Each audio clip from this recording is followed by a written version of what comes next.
Hi, everyone. I recently came across this Max Blumenthal article published on the Grayzone, where Max is claiming that the Israeli army, during the events of October 7, with fighting with Hamas, deliberately shot, bombed, and killed many of its civilians and soldiers. I'm going to debunk those claims. A little bit about the background of this.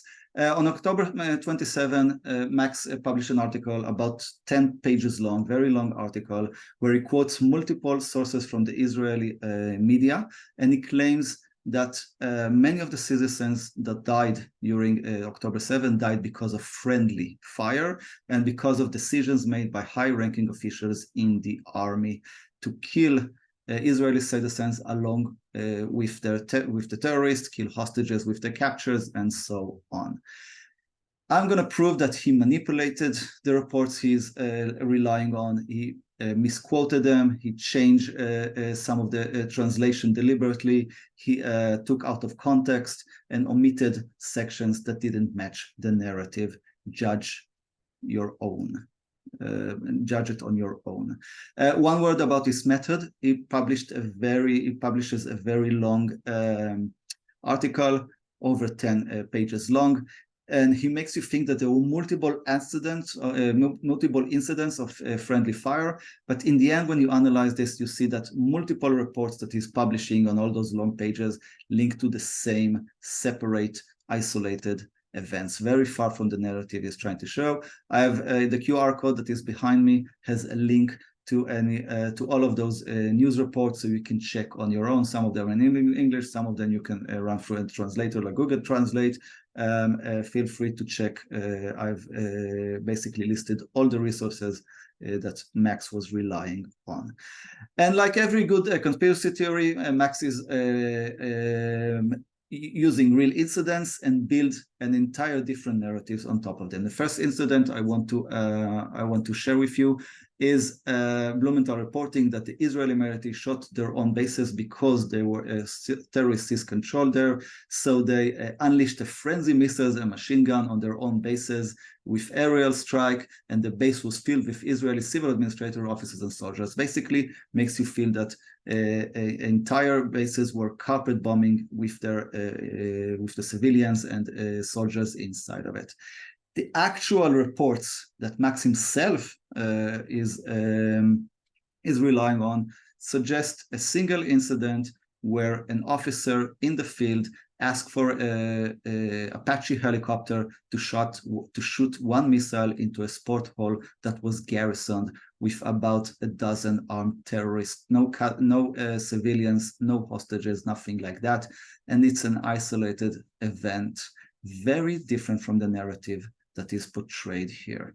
Second incident that Blumenthal is relying upon is a house that was bombed in Kibbutz Be'eri, a tragic incident where 40 terrorists, give or take, were garrisoned inside a house with 12 hostages.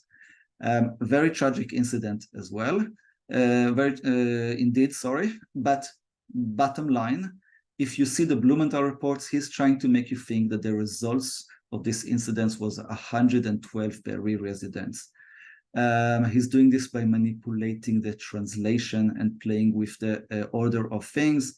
It is specifically says so in the report that the price of the Hamas attack entirely are not the decisions of the commander in the field. And what Max is doing, he quotes an article, but he removes the word that changed the context and deliberately changed the quoted text, which is something that even my high school teacher told me that you shouldn't do, not to talk about any Jerusalem ethics, journalist ethics, sorry. Later, after reporting these two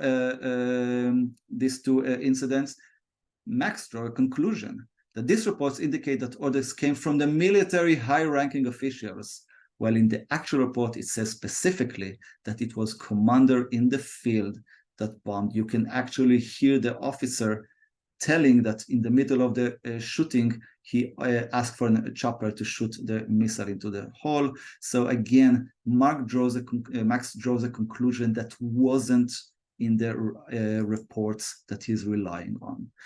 Later on, Max reviews many sources that has interviews with the pilots storming the area, the helicopters, the choppers pilots, and is drawing a narrative that the death toll was very big because of the civilians' death tolls, and that they were blanketing the Israeli territory with shells. They are mounting evidence of friendly fires orders. All of these quotes that didn't exist in the real reports. Okay, what the actual report that he's relying on said. If you hear the pilots' interviews, they say that, for instance, they removed the chopper from the villages because of the risk of hitting civilians. They describe how they avoided shooting different cars because they were not sure who were there. They tell about how decisions that they had to make in specific incidents, shooting 30 meters next to a house.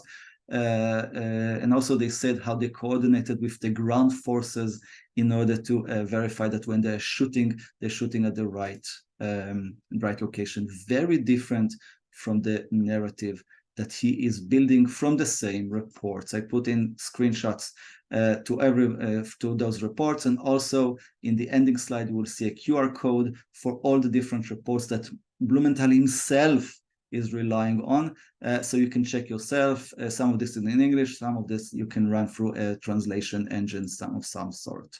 So, trying to conclude in order not to take this too long.